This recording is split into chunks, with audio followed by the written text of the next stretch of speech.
Hi, my name is Tynesha. I'm 21 and I'm from Albany, Georgia. Some of the things that I struggle with on a daily basis would be anxiety, maintaining a healthy relationship, self-esteem, and becoming a better mother. Hi, I'm Felicia. I'm 29 years old and I'm from San Antonio, Texas. I struggle with just finding my independence as myself away from being a wife and a mother. Hi, you guys. My name is Shay. I'm 38 years old from Houston, and there's been an ongoing battle with me and codependency. So let me bring you on my journey. We're going to discuss our issues together. Hey, I'm Prodigal daughter. I'm 22 from Indianapolis. Just moved to Austin in April. A lot of my mental health struggles is a plethora of them. I've had my depression, anxiety, PTSD, panic disorder, bipolar. I've had issues with alcohol. I've also had issues with relationships too. Just a whole bunch of things that made me think that I was crazy and not normal. But yeah.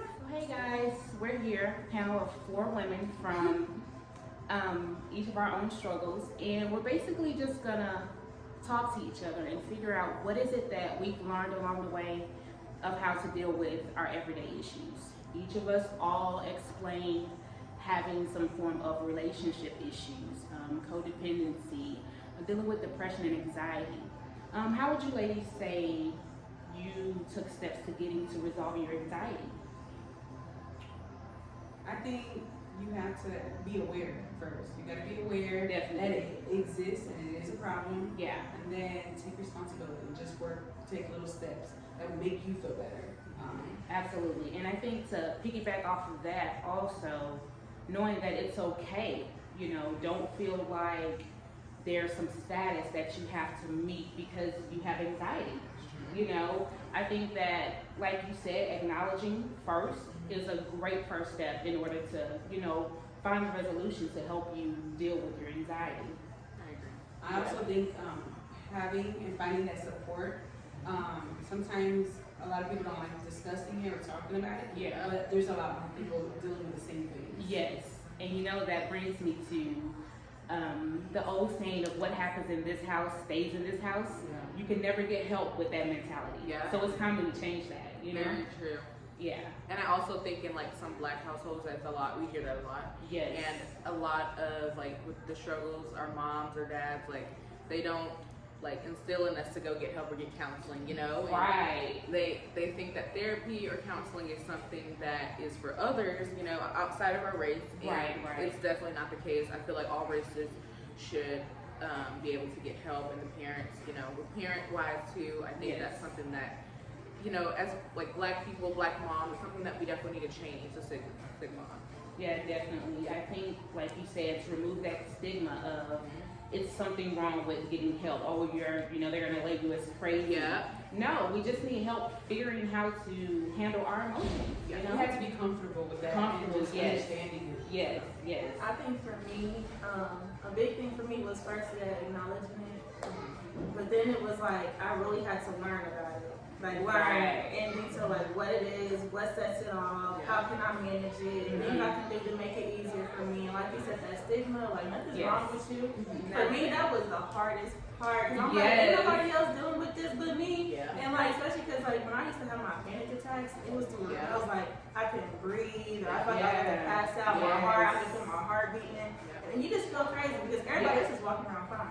Yeah. And they looking at you like, what's wrong with you? Right. Oh, well, you think they're fine. Because again, Yeah, you think can't. they're stuff. Exactly. But in that moment, that's kind of the things that you're thinking about. So yeah, for me, it was definitely first of all learning about it. Yeah. What are some of your triggers that you've noticed along the way that triggers that anxiety? For me, it's like anything that I don't like talking about it, but this is Yeah. But literally, and then like freak accidents. Like sometimes I remember I had issues with driving because like I would get into an accident, or like I can't go to funerals. Oh wow. It's horrible. Like my stepdad, he passed away 3 years ago now, and I was super late to his funeral. I came like the last 10 minutes. I was drunk. I was high. Sat in the back, and then I noticed my mom was hurt, so I went and I gave her a hug, but that was about it. Like, Yeah. I couldn't even do that. Like, Yeah, it's like you're It's trying hard. to be available for her, but who's available for you? Yeah. You know, and that's hard. I would say some triggers for me would also be death related too, but also I have health anxiety. Really? Yes, and I will like obsess over like the smallest things, and I'll go to the doctor and I'll like have them like run my blood and everything, and it'll be fine. But in the back of my mind, I feel like there's still like something wrong with me, and it really does. Like health anxiety, it really like dampers my days. Like I'll be in bed and just will not. I'll just be worrying and just like replaying things over in my head. Mm-hmm. So I guess just like health anxiety and just worrying about like if my kids, like something happening to them or something happening to me, which really gives me anxiety. Like going out, I'm like, oh my God, like something might happen, I might not come back, you know? So it's just like these crazy thoughts that I get that anxiety really makes me think stuff will happen. into that And- so much. Yeah, I can relate to that because, like, as much as I like shopping, I can't go to Yeah. stores like Ross and stuff like that has clutter Mhm. because it makes me feel uneasy, and I always feel like anything can happen, and then Yeah. what, you know? Yeah. So You I, can't come So back. that's yeah, kind of, I'm gonna piggyback off of that. I really paranoid, especially with a lot of things going on. Yes. Like the movie theaters. Yes. I always am like looking who comes in and Yeah. who comes out. yes, And I'm always just finding like exits, like where can I Yeah. exit? Like Clothes, bars, all that stuff. yes, Yeah. it gets really bad. Like I'm like, That's am how. I That's the only one? that's kind of like how people can't still pay back to the door. Yeah. Or Yes. back towards Yeah. people. yes, That's what They want to be watching and make sure like they know, yeah. Yeah, sometimes I don't think people really know that those are triggers until it happens. Like Yeah. until you're in the moment. Yes, Exactly. like for example, the shooting last night. Oh. It's And, crazy. you know, that was always a fear of mine before I went out. Mhm. And I went to 6th Street last weekend actually, and I was like, oh my God, like, you know, it's always a thought. I always say a prayer before I go out because you Yes. never know what can happen. And then it was just like the shooting last night, and it was like, wow, these things actually happen. And, you know, it's really scary. yeah, definitely. So, what kind of issues do y'all be having relationship wise? Whether it's friends, family, or like partner. For me, as soon as I left home, joined the military, so now that I'm back, it's kind of hard to find like what kind of friends I'm looking for now, and then just establishing those relationships. Just because since I was away from my main friend, I guess the friends I grew up with, Yeah. I find it hard. I find it hard being social and just being open to finding genuine friendships. Yeah. I think for me, I have an issue, well, growing up, not so much now. I was a people pleaser. Mm-hmm. And I attract people that were friends, but it was the type of friendship that was only beneficial for them. Yeah. You know? So now that I'm older, it's like I really don't have friends, but I'm okay with that because it's like so much has been drained from me. Like trying to establish friends this late in life, I'm like, well, whatever tribe I'm meant to be attached to, it'll happen. I'm not trying to just force it anymore. But that's been a struggle for me, you know, and having to set healthy boundaries with people Yeah. because, you know, some people get used to, hey, can you do this, can you do that, and Some when you people don't tell are them, used to you like Yeah. saying no. no, They're not exactly, okay with that. Mhm. exactly. That's what I had to learn. And I think that's hard especially for anyone to set in any type of relationship, whether it's with your family, your own family that you're building, Mhm. friends, anything. It's hard because that's kind of built in us to nurture and be, Yes. that shoulder for everybody. Yes. I would say some of my relationship struggles would be recently I just got out of a relationship with my son's dad, and I would just say with me it's always been like starts off really good and like I'm thinking that this guy's different from the others, and then there's lack of trust comes in whenever I find out that he's talking to other people or whatever, and the relationship just goes downhill from there. But I stay in these relationships because I do struggle with low self-esteem, so I feel like this is like the best that I can do, you know, subconsciously, even though I know that I deserve better. And so that's really just a big like relationship struggle. Friendship wise, I really only have like I don't really have any like people that I would call friends because I feel like you have to get to that level. Yeah. I feel like it's more so like associates or people that like they'll call me with their problems and I'll call them with my problems. We'll hang out sometimes, but me, I feel like my friends are really just my children. Yeah. I do want friends though. I would love to have girlfriends and stuff, but I know the type of person I am. I'm very loyal, and I feel like every time I do or I run into someone, I feel like they're not giving me the same The energy. 100%. Yeah. I understand. Scorpio. Okay. Yeah. What's your sign? Capricorn. Sagittarius.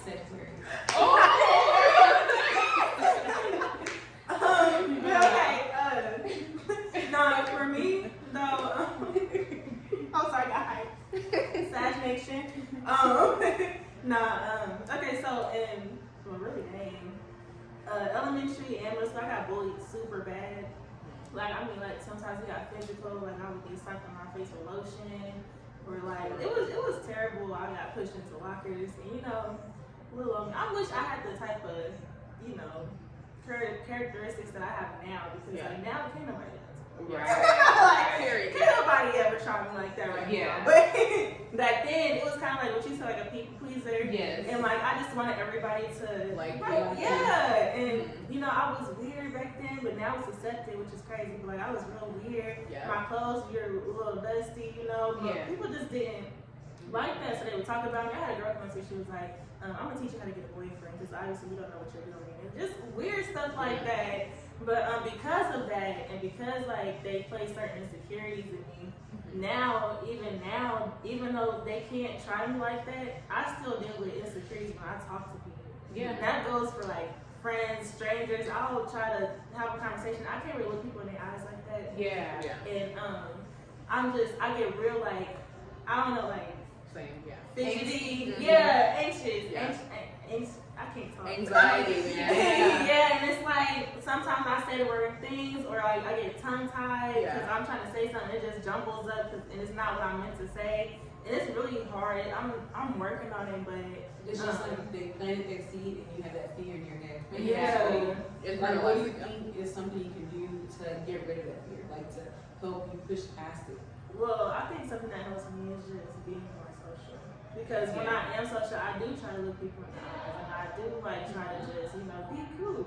Yeah. But especially when it comes to like meeting new people, that's when it's the worst for me. Because it's like I just feel You just weird, never out know. of place, and it's just like I don't know, because I'm just so used to people finding things about me that they don't like. Right, very true. That's true. One way you can also, this is something that I work on, is learning to nurture your inner child. Like, go I saw back that on and go Instagram within, and you tell that kid, it's okay. Aw, you don't make me cry. We're That's good. something I just like. I have so Yeah. much to say to my bully inner child. Yeah, I do that by doing it with my daughter. Mm-hmm. And when I'm doing that, it's like I'm speaking to myself. Yes. And I'm like, why didn't somebody do that with me? Yeah. You know? That's so cool. Why is it so easy, but they make it so hard Yeah. that it wasn't done, you know? I do that a lot. Like, I'll have my daughter say affirmations. I'll like say, I am beautiful, say I'm smart. Yeah. She'll say it, she'll repeat that back to me. Always. So, It's really important for daughters.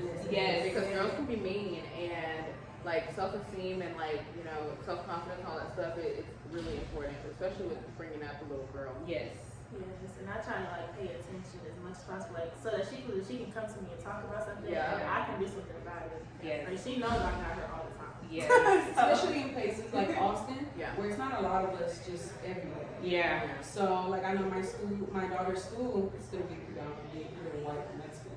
Yeah. So, I think that's very important to let them know, like, you have to look yourself first. Yeah. Of course. And it's okay if you look different, Yeah. You're still beautiful. Definitely. Another thing that's good too is kind of like whatever your favorite is, just dip it in the butt. Like, Yeah. just go back to your counter it with what you're, like if you said you're kind of angsty when it comes to social, but then you said you like poetry and you do open mic. So that kind of, that helps, that Yeah, take it from the people. Things that like help you guys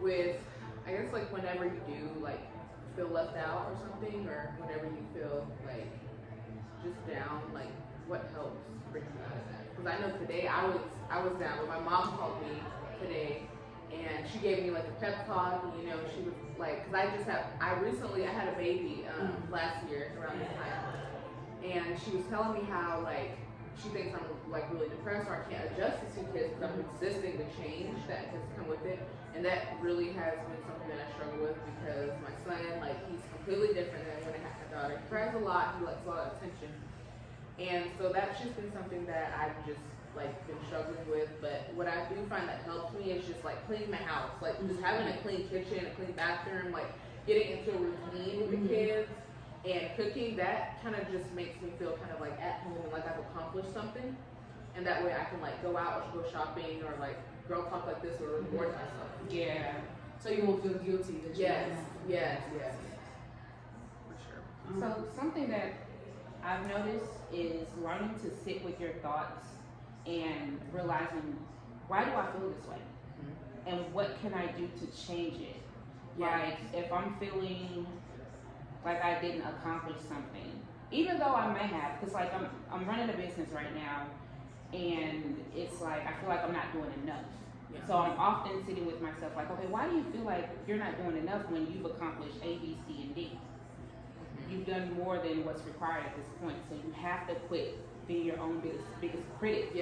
And you know, just take it for what it is, and it's okay. You know, I think we have it instilled in us that we're superwomen.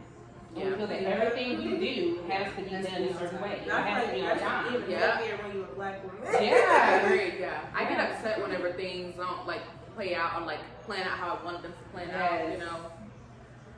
So. And I don't think people realize, like, when people say everything happens for a reason. Like, you know, that you hate hearing that. The next time you're going through something, but then after you go through it, you're like, oh, there was a reason. Definitely. And I grew, or this is what happened. Definitely. This is what could have happened. Like you said, I think I'm my biggest critic too. And I think that also kind of influences my self-sabotage sometimes. I think I let my mind mess with me. I'm like, I definitely I can't do it, so I'm not gonna do it. Like, why would I do it when I know I can mess up, or you know, I'm getting more. I agree. I guess another thing I wanted to ask is like I guess finding. Do you guys feel like you've truly found who you are like as a person? Because I know I'm only 21 and stuff, but I just feel like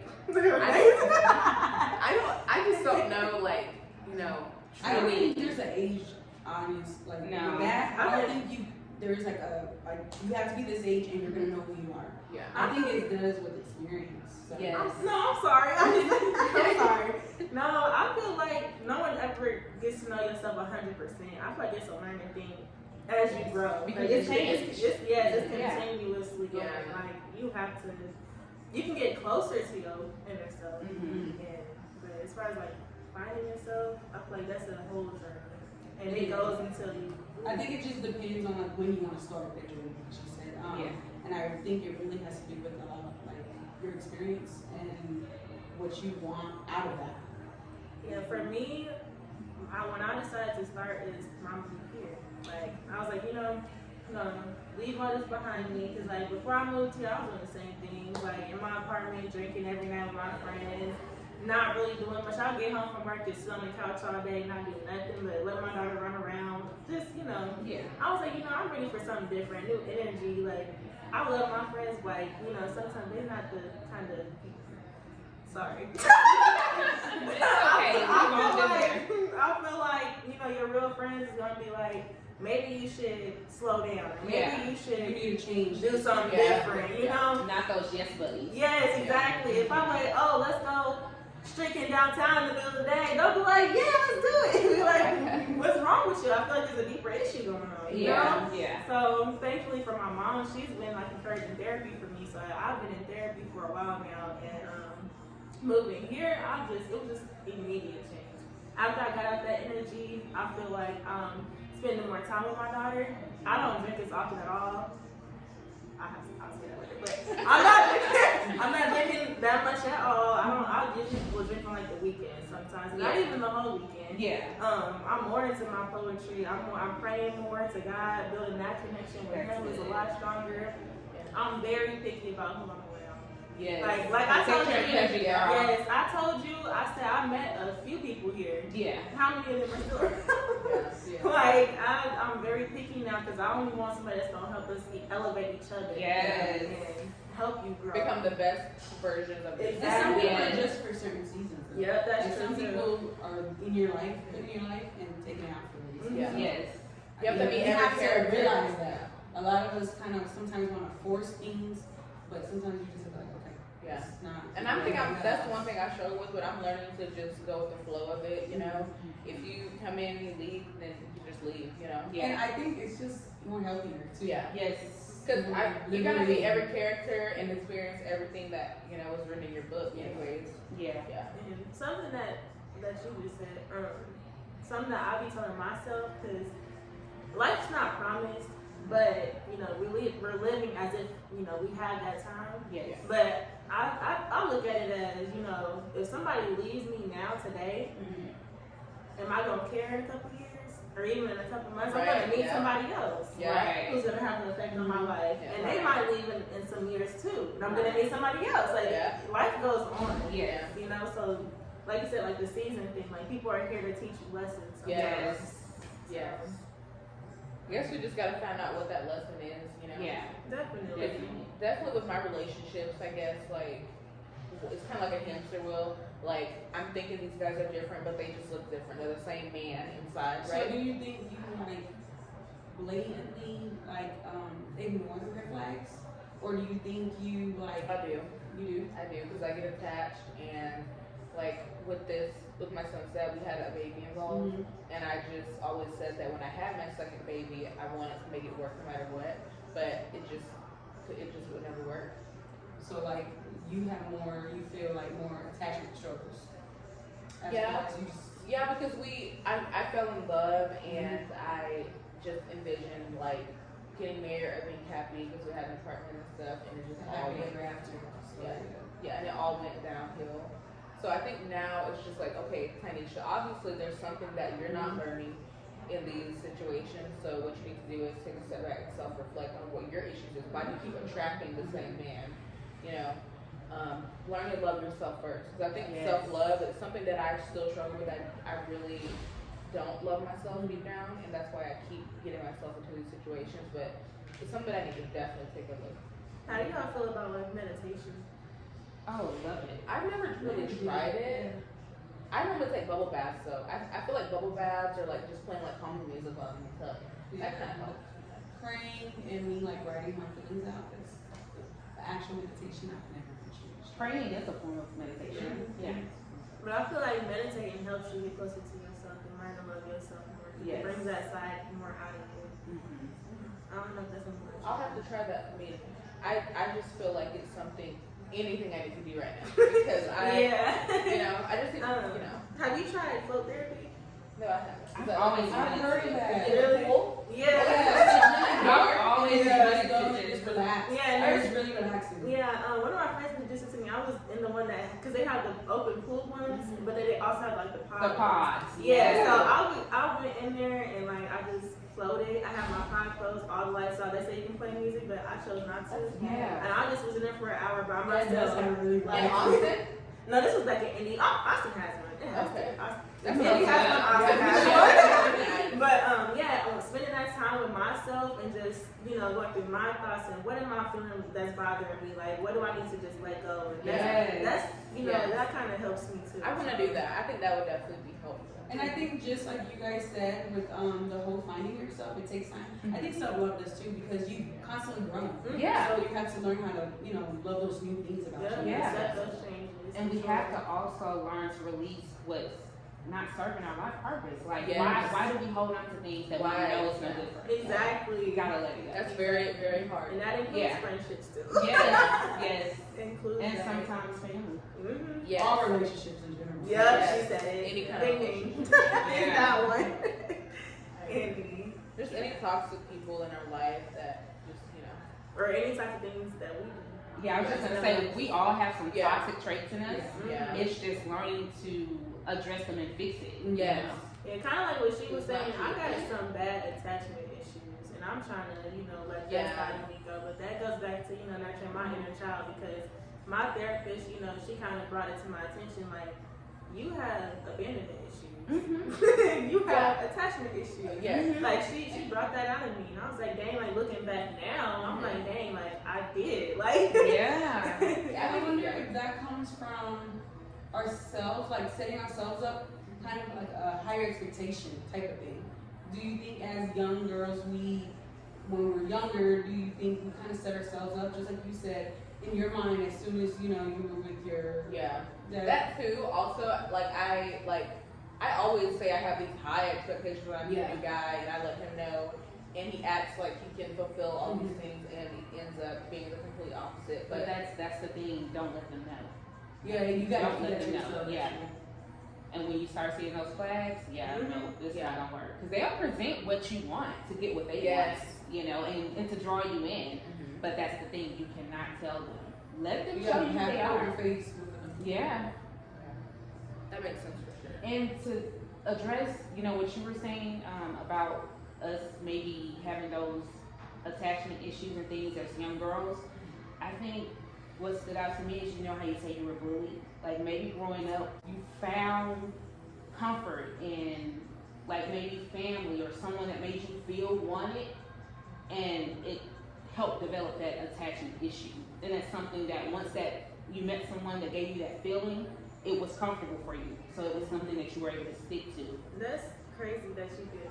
Maybe you should get there. That's great. That's exactly Yeah, what you it is. Yeah, That's basically what happened. Like I said, like growing up, I did have those like abandonment issues. Like, and I did come across somebody that was giving me what I felt like I was comfortable with. It's like, please don't leave me. Like, please reassure me that this is real. Like, you know, and it gets sometimes overbearing and overwhelming for the other person because it's like, you know, but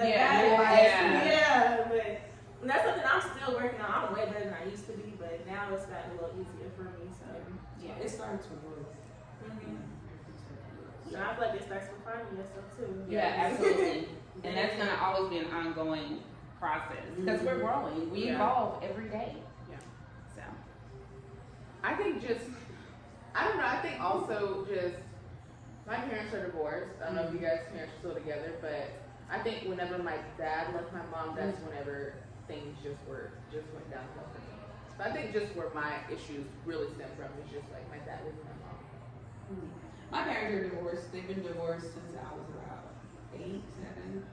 So I don't think that's ever played, at least that I know of, that's ever really played a part in, you know, having any relationship issues or anything. I think what it has played out is me having those big expectations from people. Yeah. Like, you know, if you don't want to be here, don't be here. You know, it's one of those, if you're going to step in my life, I need to know what you want and, you know, what you need. what are your intentions? Yeah, exactly. Lay them out for me. Yes. Okay, ladies. Well, I think this conversation has been great today. Looking forward to our next meeting. Very therapeutic. And we hope you guys were able to take something back from this, and we look forward to seeing you all again soon. Bye.